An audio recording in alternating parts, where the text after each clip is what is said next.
একসময় কোনো রকম রিকশা চালিয়ে সংসার চালাতেন সুলাইমান শেখ। অভাবের সংসারে স্ত্রী সন্তান নিয়ে কোনো রকমের দিন পার করলেও বিপত্তি বাধে মরণব্যাধি রোগ গ্যাংগ্রিনে আক্রান্ত হলে। তারপর থেকেই অন্ধকার নেমে আসে পরিবারটির ওপর। দীর্ঘ ১৯ বছর ধরে এই রোগে আক্রান্তের ফলে একদিকে সহ্য করতে হচ্ছে তীব্র যন্ত্রণা, অন্যদিকে দারিদ্রতা। প্রতিদিনের ওষুধ কেনার সামর্থ্য নেই সুলাইমানের। চিকিৎসকের পরামর্শে পায়ের কয়েকটি আঙ্গুল কেটে ফেললেও পিছু ছাড়েনি রোগ। দিন দিন নতুন জায়গায় পচন শুরু হচ্ছে।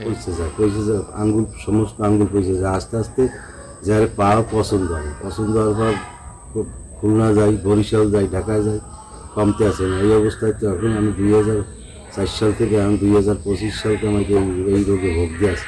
এখন করার কি, আপনাদের কাছে আমার আবেদন, আপনারা একটু আমার দিকে মুখ তুলে যদি তাকান। আগে রিকশা চালিয়ে পরিবারের মুখে খাবার তুলে দিলেও তা এখন হয়ে উঠছে না আর। পরিবারের আর কোনো উপার্জন করার মানুষ না থাকায় নষ্ট হয়ে গেছে রিকশার ব্যাটারিও। এখন চিকিৎসা করানো পরিবারটির আকাশ সমান কষ্ট হয়ে পড়েছে। আগে ও নিজেই কর্ম করে খাইতো, রিক্সা চালাই খাইতো, এখন চালাবার মতন শক্তিবান নাই, এখন নিজেই অসুস্থ হয়ে পড়ছে। আমাদের এলাকারই অনেক সাহায্যের জন্য এই ও চলে, এখন আরো পারতে আসে না। যদি সরকারের একটু অনুদান হয় ওর পক্ষে একটু ভালো হবে।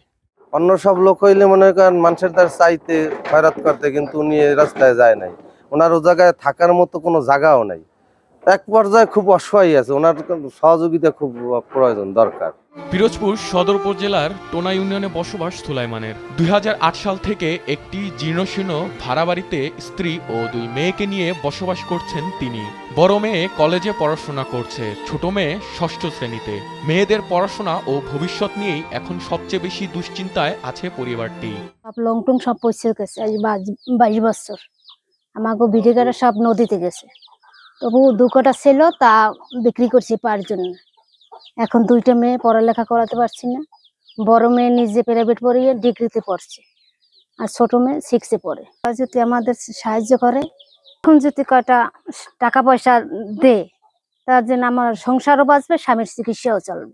অসুস্থ সুলাইমানকে ইউনিয়ন পরিষদ থেকে সাহায্য করা হচ্ছে এবং তার উন্নত চিকিৎসা করা দরকার বলে জানান ইউপি চেয়ারম্যান।